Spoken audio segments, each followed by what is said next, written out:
Premier épisode de notre série Focus Angola. Pendant un mois, vous allez découvrir les nouveaux défis d'un pays qui cherche à diversifier son économie.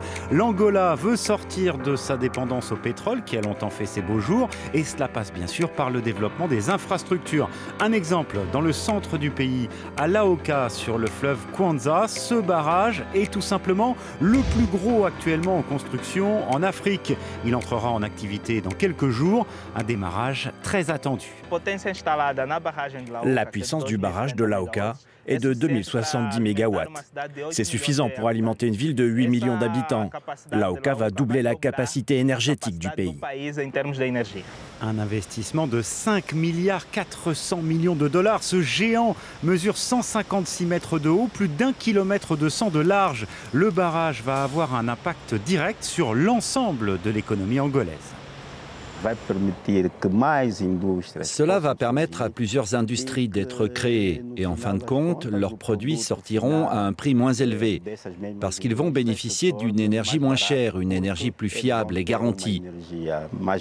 Et ils vont arrêter d'utiliser les sources alternatives comme les générateurs. Si l'accès à l'électricité est l'une des clés du développement de l'Angola, l'incroyable biodiversité du pays est aussi l'une de ses richesses, un aspect qui a été largement pris en compte dans la conception du projet. Nous avons fait la reforestation des zones dégradées, l'équivalent de 70 terrains de football.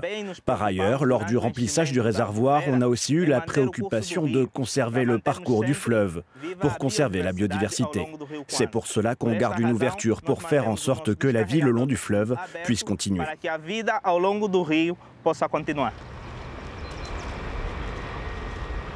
Depuis 4 ans, 8000 personnes travaillent sur ce chantier. Elles viennent des 18 provinces d'Angola. Et pour beaucoup d'entre elles, elles ont été formées ici à des postes de manager, de charpentier ou de maçon. L'idée, c'est qu'elles profitent de cette expérience pour aller travailler sur le prochain projet, un autre barrage encore plus important que celui-ci, situé à une trentaine de kilomètres d'ici.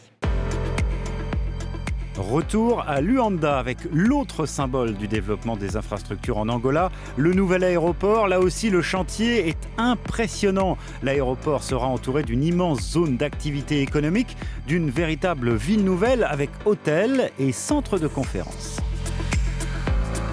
Ce projet, c'est tout simplement l'un des plus importants jamais menés ici en Angola. En tout, ce sont 3,8 milliards de dollars qui ont été investis dans ce nouvel aéroport. Quant aux premiers avions, ils devraient atterrir et décoller à la fin 2018, le temps de terminer les travaux bien sûr, mais aussi de réaliser toute une batterie de tests absolument indispensables au démarrage d'un tel aéroport.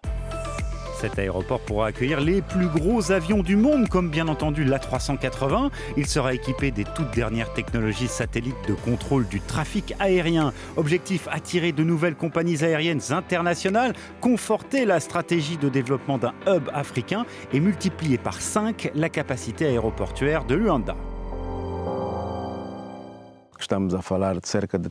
On va passer de près de 3 millions de passagers par an à 15 millions de passagers par an. Il s'agit de positionner cette infrastructure dans le top 3 en Afrique subsaharienne, en concurrence avec Lagos et l'Afrique du Sud. L'aspect environnemental, là aussi, a été largement intégré. Par exemple, les avions atterrissant ici n'auront plus, comme c'est le cas pour l'actuel aéroport, à effectuer d'interminables boucles au-dessus de la ville pour se positionner. Quant à l'impact économique, le projet prévoit que la zone pourrait générer 16 milliards de dollars de chiffre d'affaires par an et bien entendu créer des emplois dans la région. C'est dans notre projet. Environ 170 000 postes de travail vont être créés ici autour de l'aéroport. Et rien que ça aura un impact économique pour l'avenir de la ville de Luanda et bien sûr pour l'Angola.